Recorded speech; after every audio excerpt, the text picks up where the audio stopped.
everyone. I have a story from GoFundMe that goes right to the top of the list. Remember, if you contribute to GoFundMe and you want your story read right away, you go right to the top of the list.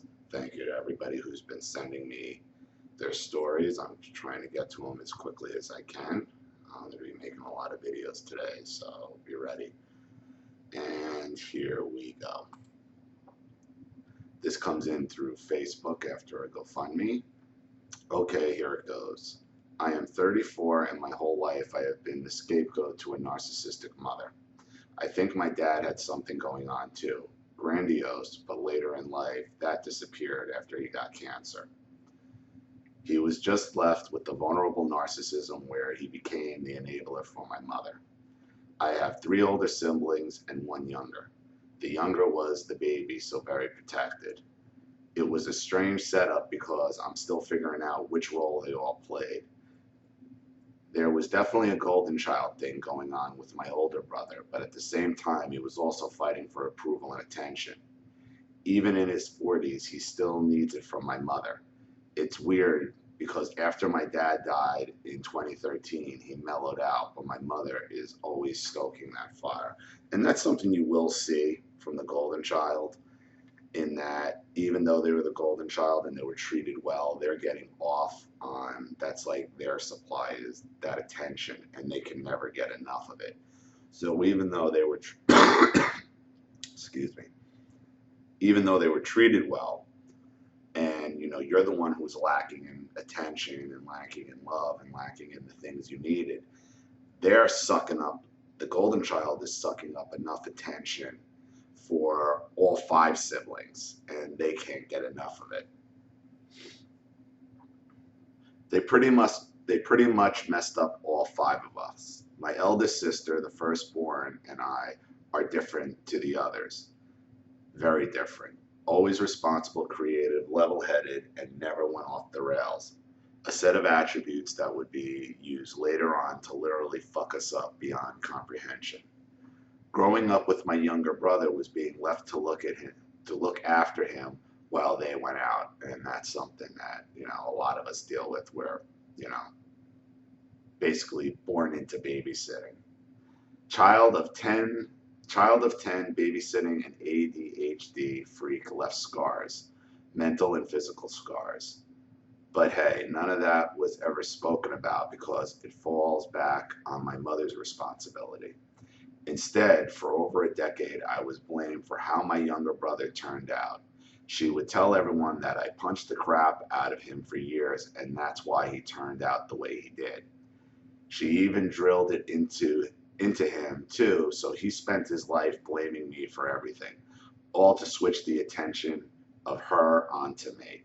And that's something that's really crazy. When you're being blamed for a sibling's problems by a parent whose job it is to raise the sibling, not the other sibling. But that goes to being basically born into indentured servitude, where you're nothing but an indentured servant to your parents, to be blamed for everything, to run everything, and that way they don't have to take any type of responsibility for any of their shitty behavior. This was the reoccurring theme every time the subject would come up. They would literally team up to reaffirm each other's bullshit, but as soon as I mentioned that she left me, a child, to care for a psycho, and that he split my head wide open twice after throwing a gold carriage clock at my head, where the little back door embedded itself in my skull, and a large crystal glass ashtray which shattered and left glass in my head and blood everywhere. That seemed to get a humorous reaction.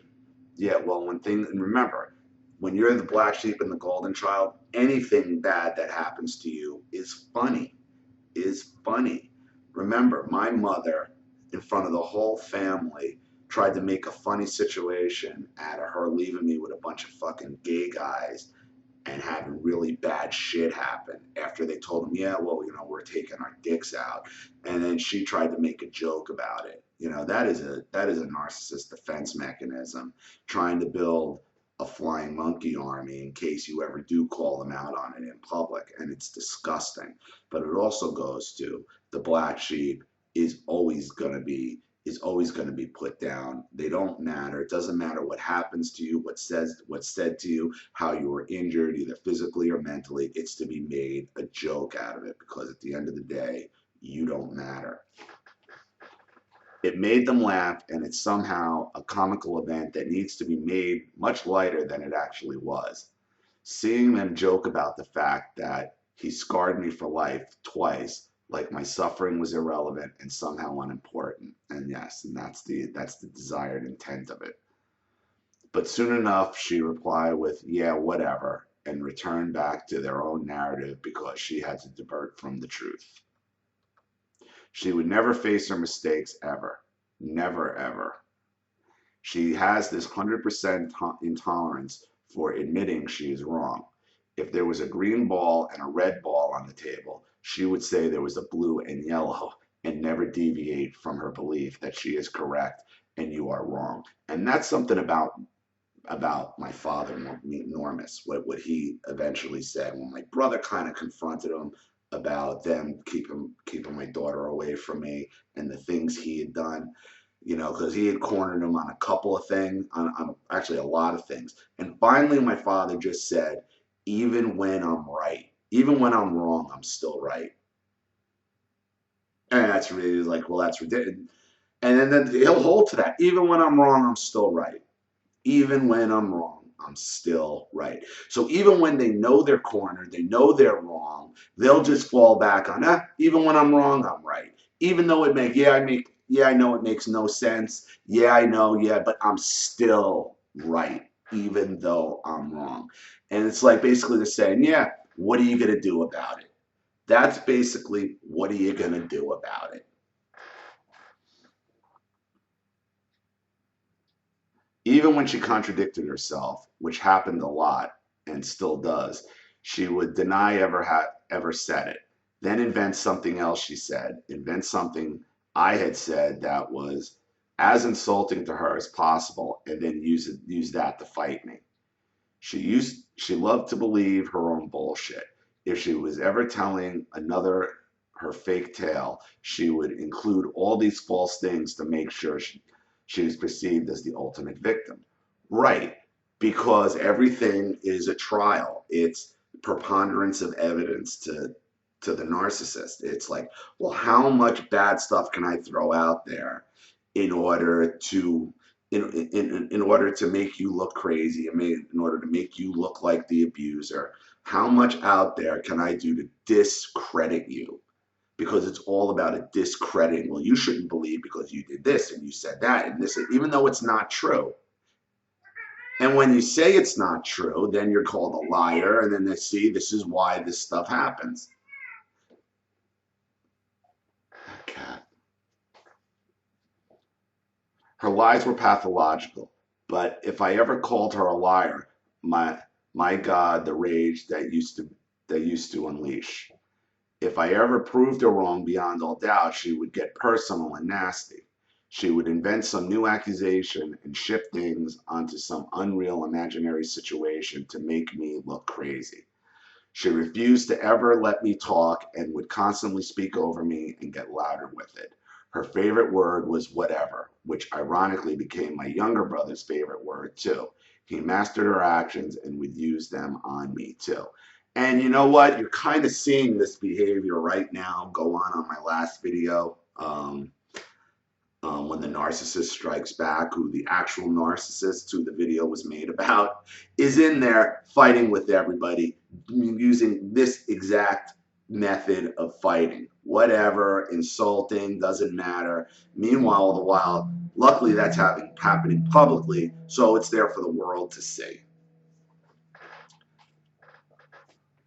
The way whenever she contradicted herself and was called to account for any BS claims she made, she would result in an outburst to deflect and project anything, literally anything she possibly could to stop her from ever having to answer. Anyway, she could invalidate me would go full force. Yeah, and that's just called filibustering.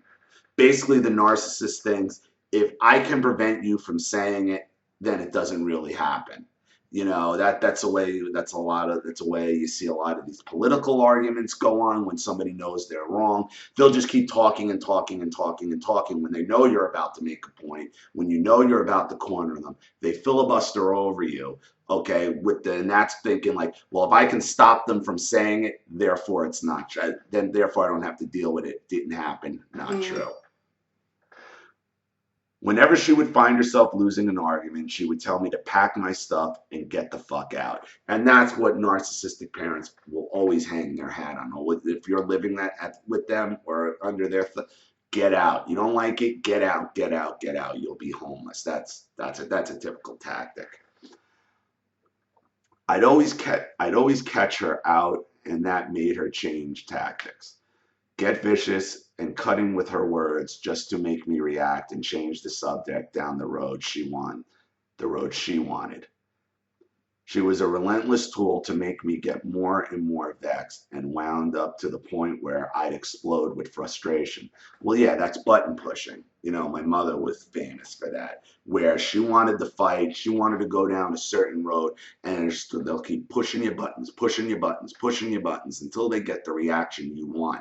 And once you give it to them, then they go, oh, look at this, and you're giving them what they want. That's just typical button pushing. She had this routine when I was a teen. Whenever she wanted to fight me, she would invade my space and accuse me of things I hadn't done. Even the smallest things she would make into a huge exaggerated problem. Her constant exhaling every time she passed me or lays eyes on me, and still is something that drives me absolutely crazy.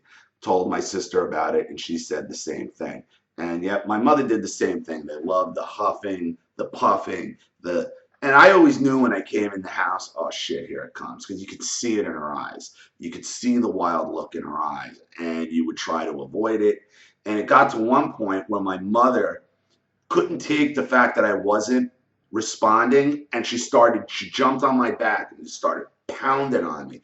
You think you can just not respond to me and give me until I was like, she was basically admitting, give me what I want so I can attack you. And she was saying, how dare you not give me what I want so I can attack you. In those words. In those words. She was a master antagonist. And because of the years dealing with all the shit from my younger brother, I was often very angry. Of course, this was like a drug to an addict. As soon as she blamed me for something or sided with my younger brother, I would explode. That would be her supply and trigger to scream and wail, I can't take all this abuse. But then the arguments would get more heated. She would lie and lie, contradict everything she would say, and put words into my mouth, make me doubt what I had said and twist it so it became confusing and tell me, see, you can't even remember what she said. Total projection because that was her problem. Then when I'd remember, she'd block me from talking so I never proved her wrong. Start shouting and make noises over me, and then I would yell out, oh, just fuck off. Then she had her trigger to lay into me. Slaps, punches, climb on top of me, beat me senseless. She despised me when I proved her wrong. She could not ever lose an argument, so she would go anywhere to win it. Her favorite phrase or threat to me was always, you'll never beat me. That was my grandmother's favorite phrase. You'll never beat me. You'll never beat me. My Virginia loved to say that. You'll never beat me. Like I was her arch nemesis or biggest enemy or something. You were. And yes, that's exactly what you were like to her. You're her biggest enemy or her arch nemesis. It usually came after I was doubled up after a beating. It came to a head one day though, because in a scuffle on my bed, she said her favorite phrase and then heel kicked me in the chin and knocked me unconscious. Her usual apology for a kick in was some sort of treat, like a dog. She would never actually say I'm sorry, just use some go-between sweet food substitute. But it was blatantly something to shut me up so I didn't say anything. I think my older siblings knew what was going on. They would have gone crazy. But on the other hand, she would have worked her magic and implied I was making it all up. Because whenever we had a fight, she was always the first one down to my father when he came in from work to give him the lowdown and take on events. Yep, that's what my mother would do. That she would wait for my father before I could get to him and tell him what happened. Not that it mattered, but you know, that's. I mean, it was like having an older sister that was just evil, mean. You know, not a parent. It's like being raised by an older sibling who is just fucked up. The quicker more people knew her version of the events, the less likely my true version would be accepted. Sometimes I'd listen to the lies and yarns she would weave were fucking incredible. The abuse, I just can't take the abuse, was always the common factor. She made a lot of people believe I was abusing her on a regular basis. There was something about too when I started puberty. She would always look at my genital area and it increased a lot as I got older. Soon it was so blatant that she would do it even if I was talking to her face to face. I know that look. I know that look. A lot of us do. The violence slowed down after that because one day I told her to keep hitting me because it didn't hurt. Watching my mother realize her violence isn't working made her go into a frenzied attack. Slaps, punches, you name it. She could have been arrested for it, but in true form, it was all kept hush-hush. Couldn't let anyone outside the home know that mother was beating the shit out of her son. It was all put down to me and my brother fighting. Boys will be boys, as they said. When they realize they can't hurt you anymore through their beatings, that's when they start using the cops. So I'm surprised she didn't call the cops herself and then try to have you arrested and make herself look like a victim even more. But the tactics changed once more, and she became ultra covert. The wounds were no longer physical. I found out later on in life that I was a replica of her dad. Tall, lanky, skinny, etc. Dark hair. Looked like him too, as I look exactly like my mother's father, an exact replica, which is why I think she really would go after me. Problem was she hated her father, literally hated him with detest. She used to remark how much I was like her dad regularly. I never realized until years later that this was her way of giving her hatred substance and validity. Just how she used to say I was like my dad too, someone else she had bad blood for. Three of my other four siblings in their teens morphed out of control, rogue drug addicts. He was bullied as a kid in school, but ended up best mates with his bully. My younger brother also bullied and also became close mates with his bully. My eldest sister was bullied, but she knew enough to kick the shit out of her and then never had contact with her again.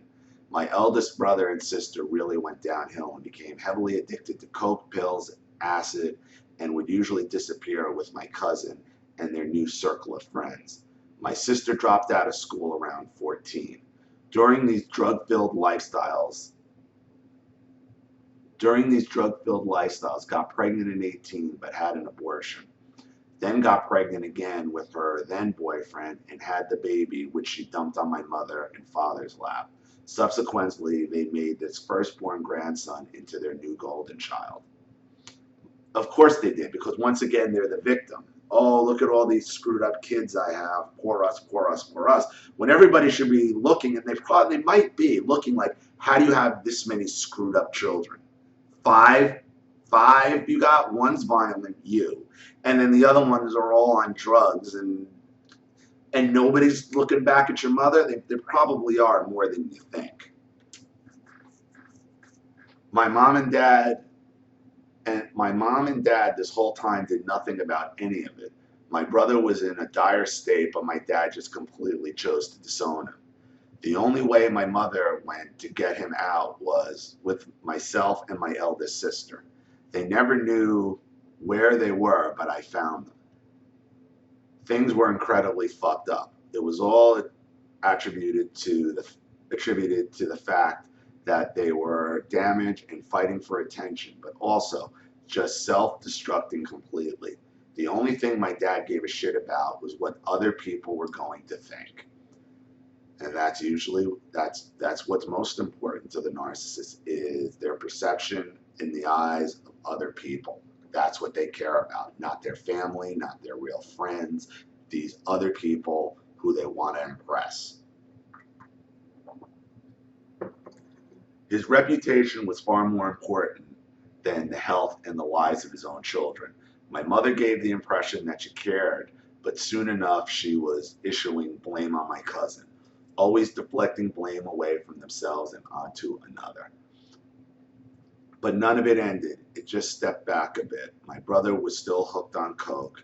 Years after it happening, my mom and dad used to make a joke of it, trying to normalize it. I mean, when my younger brother snitched on me for smoking weed, my mother and father screamed in my face that they were going to send me to boarding school.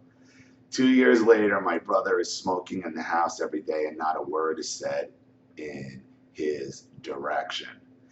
And, you know, my whole family smokes weed. My brother, my mother, all their sisters. Okay. Yet, when I did it, it was a problem.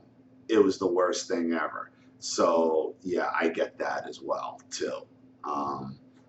It's, you know, it's the hypocrisy. It doesn't matter. You've already been marked on as the golden child. So no matter what you do or say, okay, is going to be bad, whether or not they do it as well or not.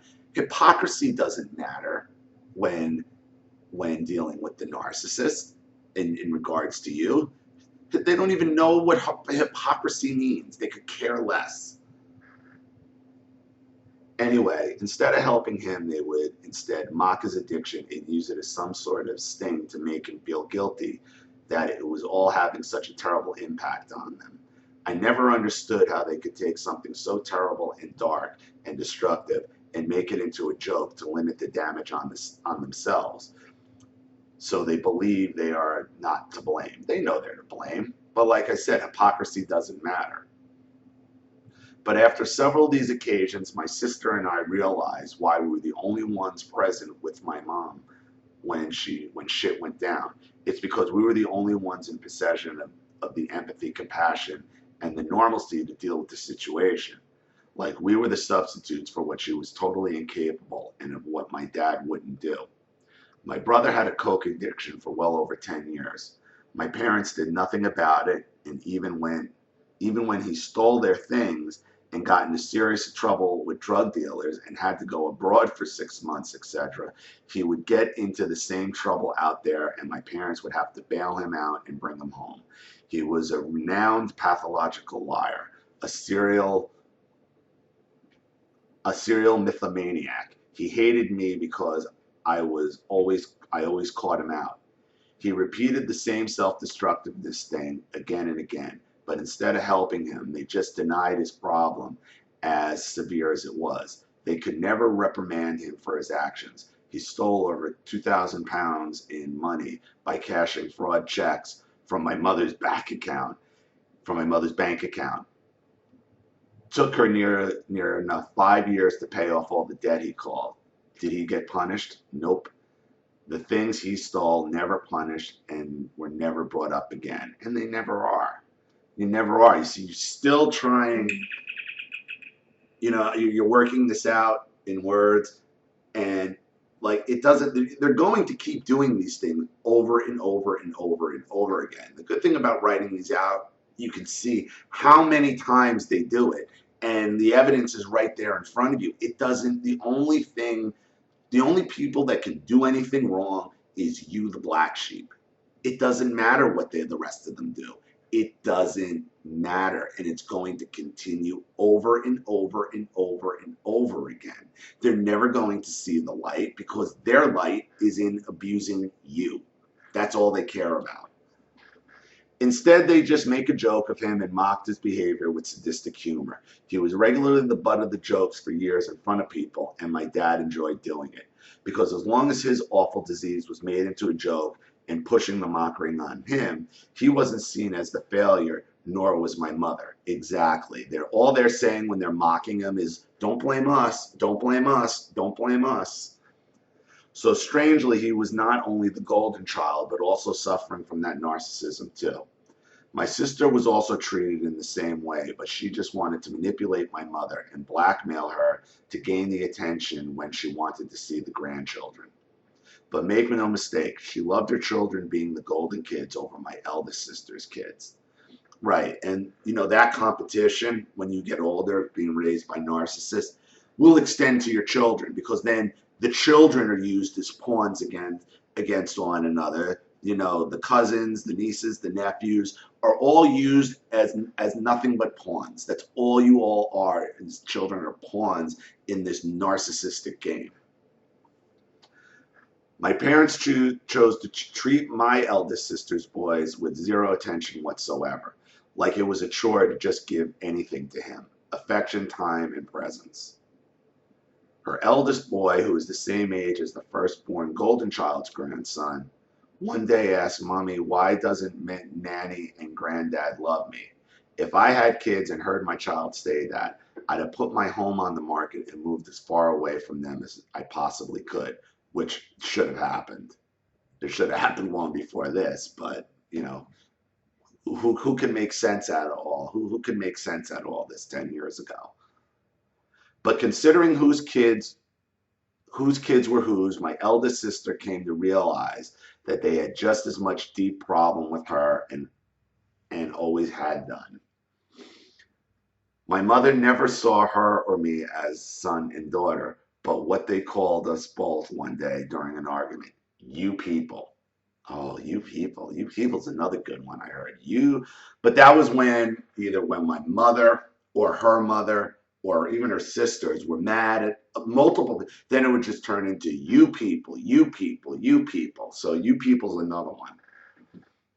Total disassociation. Yet whenever my other sister and her kids came to visit once every 6 months to a year, when they left my dad, they would sob, so would my mom. We both knew that there was mental games going on here, because these three were never there. They would never see what cruel, nasty bastards they were and how much fucked up shit they were doing to me and my sister. So when the siblings came to visit, they pull on their show, played their goody parents and the overly nice and generous parents, and then when they left, put on the tears. Me and my sister used to just stand back and feel disgusted. It was something to watch, I could tell you. The open and blatant show of bullshit acting right before our eyes. This is when we both began to understand with full velocity about the roles that were created. Our parents had created a divide, a split. Us two on one side and the three screw-ups on the other. And what this did was break us all apart and drive such an enormous wedge that would give my mother every freedom to wield her narcissistic playbook to the hills. The second you and your sister realize this, the both of you should have just cut everybody off. And I hope you have. And I really do. Oh, but we still got a ways to go here, so maybe you do. It made the scapegoats one team and the golden children enablers the other. And this was where my parents literally gave every ounce of care, attention, help, etc., but at an arm's length. They would only offer all this with one condition, and this was to ensure that they were always kept fighting for their approval, always dependent. And that's what they need. The narcissist needs the dependence. So whether it's an emotional dependence or a dependence brought on by alcohol or drugs, it doesn't matter. There's a dependence that they can fall back on to make themselves look like a victim themselves. They were habitually invalidating myself and my sister in order to balance out the screw-ups, so they did not feel like they were being pushed out of being part of the family. So when myself and my sis broke off, my parents were first on the phone to start smearing us both constantly. They abandoned us, was the cry. Oh, so you did break off. And yeah, they're always going to say you abandoned them. They're never going to take responsibility. When you get up and finally say enough and break contact, the narcissist never says, oh, wow, I can't believe I drove him away. I really fucked up. I'm sorry. No, you abandoned him, or you were always the problem. That's to be expected. My mother was constantly on the other end of the phone line, destroying us both. It led to them not speaking for quite a while. I think I stopped all communication with them for 6 months. My mother, though, would always do her best to cling to my eldest sister for dear life. Always sat on her couch, ripping shreds into everyone that made her day intolerable. That that was why my mother would try her best to team up with the screw-ups, but they never served her purpose quite like me and my sister. She would copy and try to involve herself in every little thing my sister did. Her life was to be my mother's life, so she wasn't allowed to do anything without her presence. She'd always give them money for this or that and never expect it to be paid back. But when it came to us needing money, it was like a bank loan. We were never allowed to forget it, and late payment meant punishment. Of course, there's always going to be imbalance in their gifts, and if you need money, you're going to have to pay it back. It's going to be thrown into your face, but never the golden children, never the ones who are totally fucked up. But as soon as she was around the other three, she would tear shreds into us. This made sure that there was always that divide, but also always the bad blood. The ones that were both wanted around them was myself and my eldest sister. And it wasn't until a few years into my dad's cancer fight that I began to realize the enormous importance of that. It had everything to do with our independence, our sense of self-responsibility, our squeaky clean eyes, and the fact that we were good, dignified people who they decided were expected to be loyal to them. Whereas the other three were also expected to be screw-ups and what's selfish and nothing and do nothing for them. I wonder what would have happened if none of you were screw-ups, if you were all successful. It would probably be a complete shit show. So based on their criteria, they were going to completely destroy my life, leaving it in ruins, based on the fact that they would let the other three go off and do whatever they wanted and live their lives. They choose and scapegoated me because they were expected to do so. It almost looks like your parents wanted you to be a screw up as well. They wanted a family full of fucked up screw ups. They didn't want anybody to succeed. My younger brother, around the same age as the others, started adopting the same lifestyle. And because he was an all-out nutcase and nothing he did would ever be wrong because he already gained this obnoxious sense of entitlement, and every time he didn't get what he wanted, he would go on a binge. He didn't give a damn what he did, what he took, and whom and with whom. He went down a very, very dark path as well. He seemed to blame my mother for not loving him enough when the little fuck got more than all of us put together. Today, I've worked out that he is a paranoid, dependent, and histrionic personality disorders, all running concurrently. Yeah, he clued in. He's probably the most like your mother. He clued in on her behavior, and he takes it one step further by abusing through addiction, controlling everybody through addiction. But the blame on me for making him like that never seemed to end. In every way, the boy had an out, an avenue to point blame for why he was like the way he was, because that was how he had been conditioned. 4 years ago, he came out as gay. Hilarious, right? I get blamed for over 15 years, and it turns out that they made a gay ADHD son the whole time and made him into a nutter with serious dependent and entitlement issues. And that might have been the root of his problems, that he was dealing with his sexuality for a long time. And your mother's overbearingness. Also, there was probably some environmental things that pushed him along that path. But your brother, which we find a lot of these narcissists are battling with their own sexuality. So a lot of this is just a battle because they can't deal with what they truly are on the inside. By the mid-2000s, all three of them had tried to commit suicide. And once again, each time, because my mother and father were totally inept with dealing with it, I had to resolve it. They sit back and let them reach their assholes, and then when they are swallowing pills, I am the one who has to step in and be the parent. And you know what? A lot of times, suicide attempts with drug addicts aren't really suicide attempts. They're just calls for attention. They're not really trying to kill themselves. They're just looking for attention. This, as you may well know, doesn't weigh up as being a good thing because I have on multiple occasions invalidated them as parents. But all this was halfway through my dad's 12-year fight against cancer. These moments never come up ever. These things are never spoken about. Because I was the only one who was the longest serving carer for my dad, and there from day one until he died, all three of those siblings chose to become resentful of me as well, and my sister and brother-in-law. In fact, I should have been the one resentful of them, but my mom and dad never gave my sister and I any support. They just expected it from us. Take, and make us feel like it was our duty to serve them and be loyal to them whenever they snapped their fingers. Instead, they were giving it to those three. Right. Because you are the caregiver, okay? That's the reason why you were put into the golden child situation in case a situation like that ever comes about. The narcissist does think in their future. Who's going to care for me if I get sick? Who's going to care for me when I get old? Who's going to care for me when I die? They don't do that through legitimate love. They do that through making you an indentured servant from childhood and to control you and then still blame you as you're taking care of them. They all made us feel like bad people, like we were doing something wrong, calling my sister Goody Two-Shoes and me names of the same manner because we were not fuck-ups like them and not always in trouble and independent. They all took that as some scornful resentment. And because of that, my parents did all they could to make sure they were not inferior to us.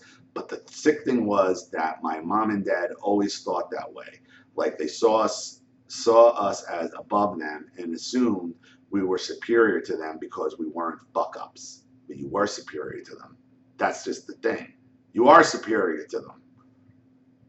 Nothing to be ashamed of about that. We had to fend for ourselves and deal with the tundra of daily shit all on our own and all the relentless, unfair abuse we were getting from the other three siblings. My sister regularly got tones of abuse off them, and I would often find myself in full physical fights with my brothers. But my mother loved this because they were now invalidating me and using violence like she used to knock me down. We got all kinds of abuse and smear campaigns set against us. My sister lost friends over it and almost lost her marriage because of what my mother was saying and doing to interfere. She would always take the side of those three when they were attacking us, not because not only did it meet with her own true sense of thinking, but she had to validate them all, so it made them feel like she was with them. My sister piled on a lot of weight, whereas I was very thin, a consequence of her control method as a team to underfeed me, keep me weak, thin, vulnerable, etc. Whenever my sister and I tried to break away to get respite, my mother would get quite nasty. She would get more involved with the other three and gang up. My sister and I never realized it for a long time, but the method of play was guilt and emotional blackmail. They were issuing mind games to make us develop guilt for coming away from them when they needed us oh so much. How could you after all we've done for you, blah, blah, blah. My mom would stir it up and make us feel guilty more and more and more until we go back. They would create a new problem associated with my dad's illness or her struggles, which would rein us back in. For some reason, I was conditioned to be the one who wanted to fix everything, to make sure they didn't have anything. And soon enough, they were so dependent on me doing everything for them that when I didn't do it, it was an instant betrayal and without a second glance, turn on you. They'll turn on you on a dime the second they don't get what they want. The ulterior motive to everything they did was cancer. They used that fear in me alone to really fuck up my head and instill a sense of loyal service to them. And again, I said that just because a narcissist gets sick and is about to die or is dying and they drug this out for 12 years doesn't negate all their shit, doesn't absolve them of their shitty behavior.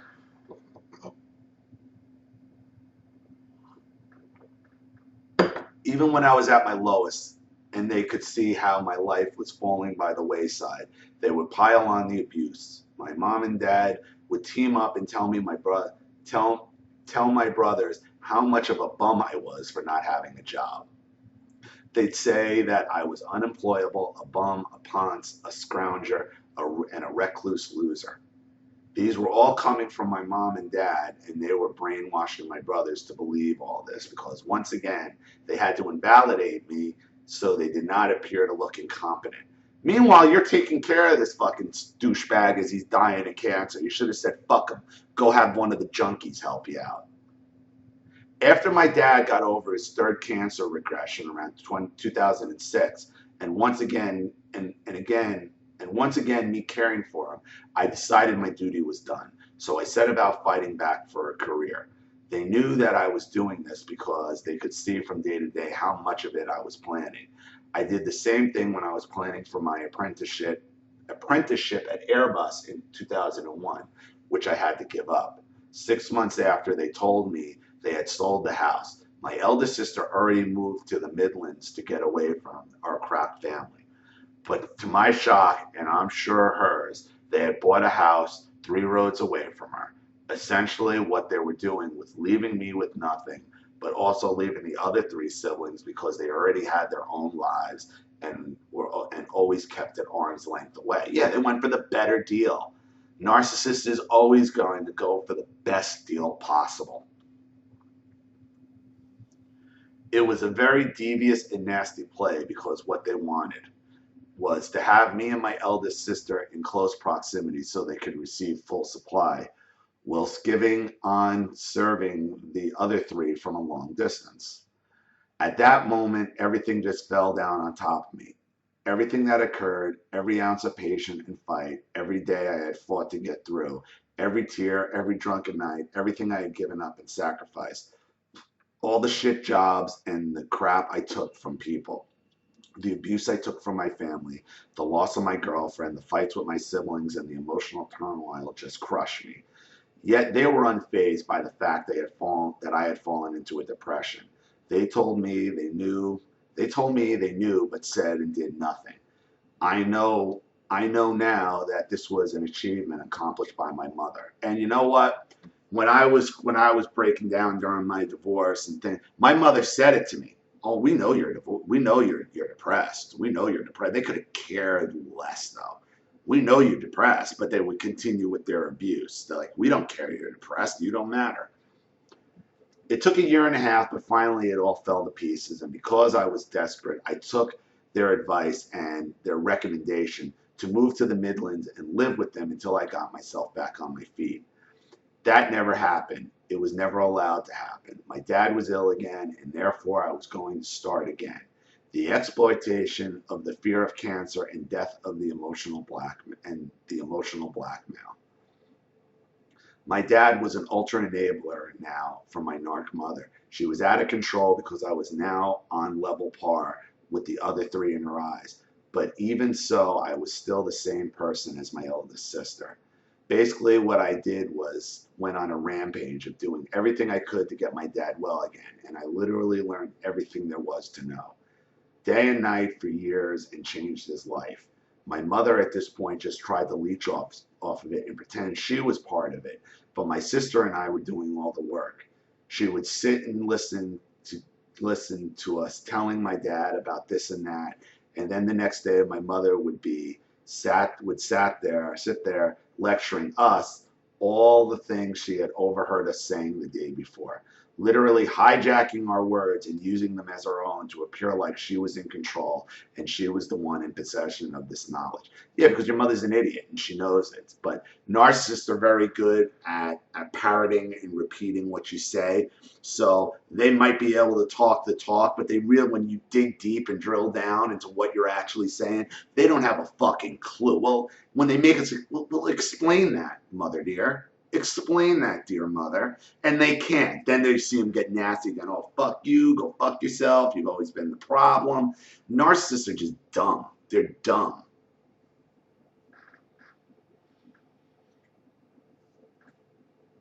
He would do this all the time, literally all the time. Anyway, that she could invalidate us, she would. stealing every ounce of our hard work and then using it for herself to appear intelligent and not having a fucking clue about what she was talking about. And mind you, I'm reading these, Cole. I haven't read through your whole thing. So yeah, so even you picked up that your mother's a dunce. Your mother's a dunce. When I'd mentioned what she was doing, she'd insist that she already knew this and then change the subject or get nasty, projecting some personal shit my way. My dad was literally loving it because all this attention he was getting. Yet, even though what we were doing for him was working, he would still be on the phone to the other three, telling them how we were defying the doctors and forcing him to do stuff and eat stuff that he didn't want to do. They were both leeching everything out of us, but then doing all that they could to devalue us because it meant that they saw themselves as inferior. Before long, all this became an expectation. We were there to serve, and it was up to us to do everything for them. Nothing we ever did was right. Everything was not good enough and was never what they wanted, but sure did exploit the fuck out of it. We were doing all of it for a love, etc., but they were doing it out of hate.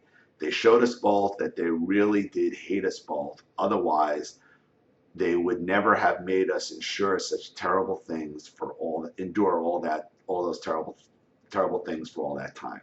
At 20 years old, I was forced to take on broad things that I should never have had to after 12 years of all that. After 12 years of all that, I was done. The energy I should have put into my own life was out into something that was wasted and just leached. Both me and my sis both said a few years ago how we are both just running on nothing. It's become automatic. Every day is the same. Never happy, never having fun. Everything around us is just abusive, exploitive, manipulative, and full of self-pity and self-destruction. For 15 years, I was the battering ram for my mother, and when my dad died, I was the only one who held it all together. There from day one, there when it all ended, never left. But after his funeral, etc., the scapegoating took another path. They all fucked off, and I was left in their house with my mother. I was going to be the one they needed to stay here and make sure my mother was not on her own. Fuck her, dude. Fuck her. My brother moved down south more than 300 miles away. My sister moved north, also around 300 miles away. And so did my younger brother. My sister didn't come back to the house for 2 years. My older brother 3 times, I think, so far. None of them say a word to me because I had choice words for them at my dad's wake, and now they are literally petrified. Months after he died, a lot came together for me as to the scale of what I have been subjected to all my life. My mother was becoming very unhealthy, and one day I warned her about it because there was no way I was going through all that due to her throwing junk down her neck. Suddenly she sat up and said, "I hate you. I hate everything about you," out of nowhere. Seeing the look in her eyes and her face, the crooked look of detest, and the face just full of hatred, it all made sense. I smiled and walked away and thought, my goodness, I just have witnessed my mother actually telling the truth. Yeah, you did. Because there she sat there and had to realize her own fucking life and the bed she had made. And then she's just going to get nasty. You should have left her. It's her problem. I hope you've left her there to friggin' rot. I really do. Every memory I have ever stored came together like a puzzle. She's always hated me since I was born. She made me the scapegoat all this time and destroyed me purposely. And throughout my adulthood has tried to inhibit any chance of being successful and living a life on my own. I also learned that she lost her enabler, but also her codependent. This meant her controller was gone, so her narcissism had no boundary anymore. And that's what happened with my grandmother, Virginia, when my grandfather died. Apparently she got worse because she wasn't as bad. I mean, my grandfather died when I was 11 months, so I don't know my grandmother beforehand. But once that controller died, who used to kind of keep her in check to some, it was on. It was on like Donkey Kong. I was on my own, and my dad was not there to tell her to wind it in. So she had free reign. It was only me and her in the house. Suddenly, my teenage years just made a rerun in my head. On learning about personality disorders, the light bulb just pinged on and so much made sense. Being in that house, she was working me through my dad and back onto herself. Now she was going to try and replace my dad with me and create a new codependent. Everything about her, it has always been about her. The more attention that was placed onto my dad, the worse she became with me and my sister.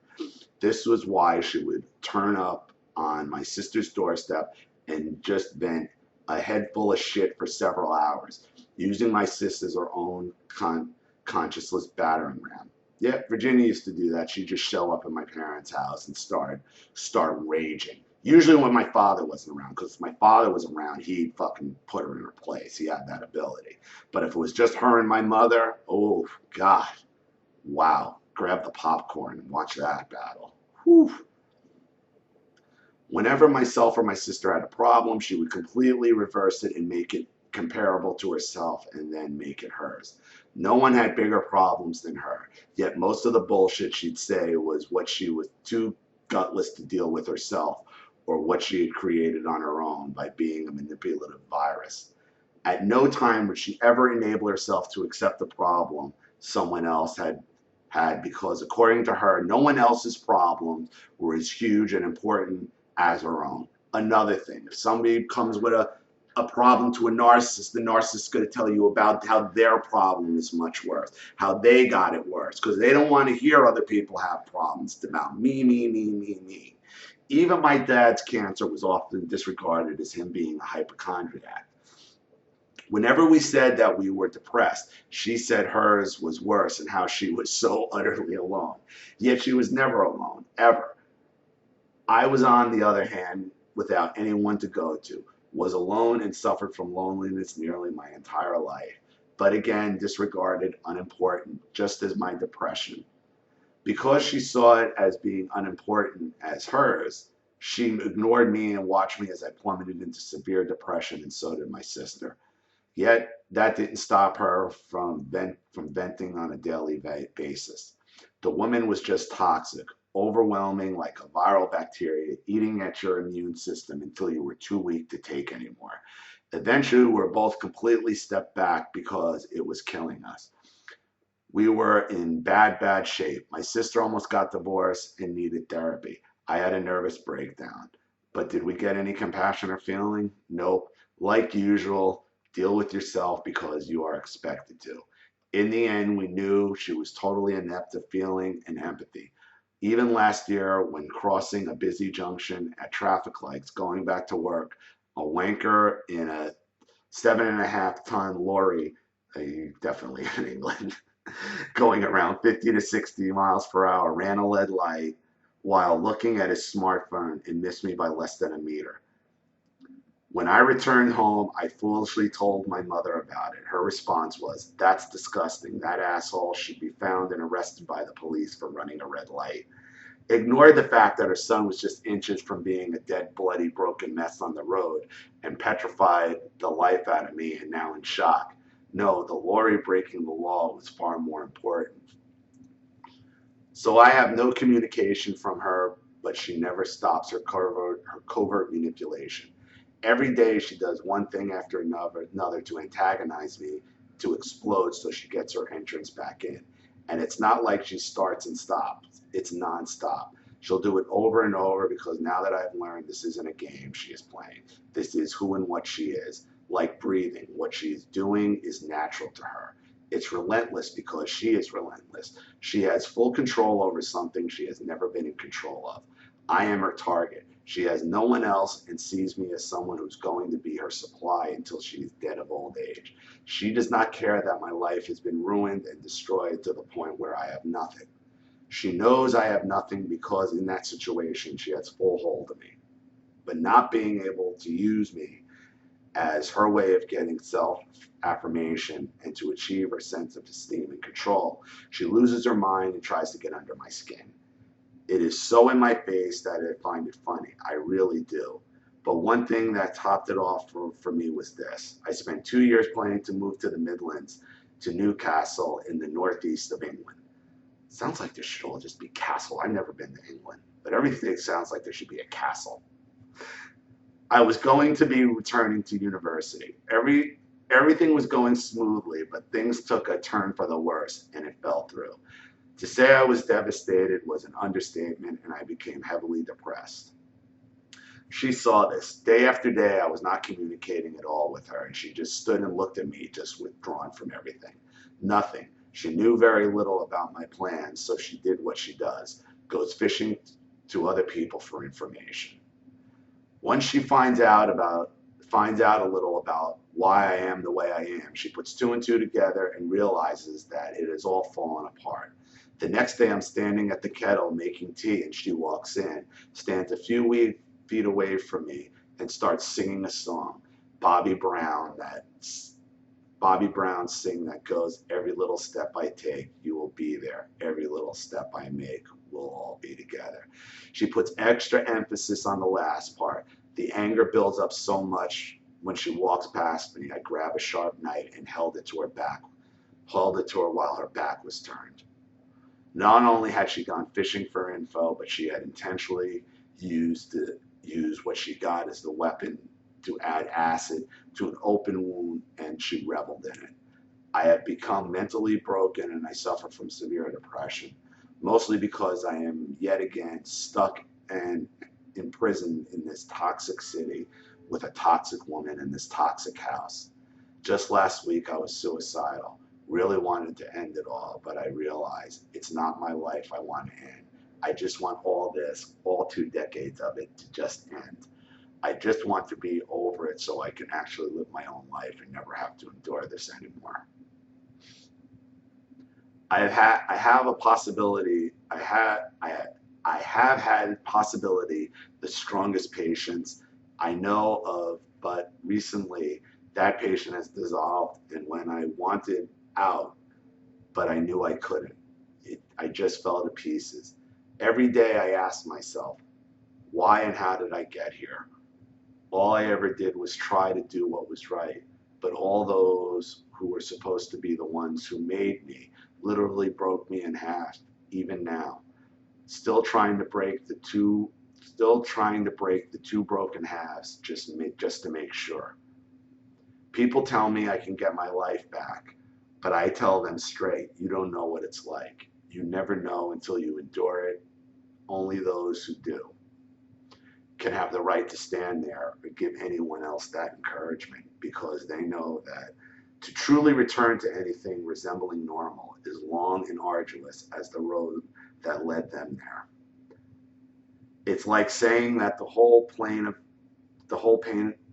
glass that has been shattered into a million pieces can be glued back together to be the same whole pane of glass again. Anyway, I missed out on a lot that makes me seem even remotely compact, and yet it's still huge. I hope you were able to follow it. All the best, Daniel. Wow, well, that is a long story. This is an hour-long video, so, wow.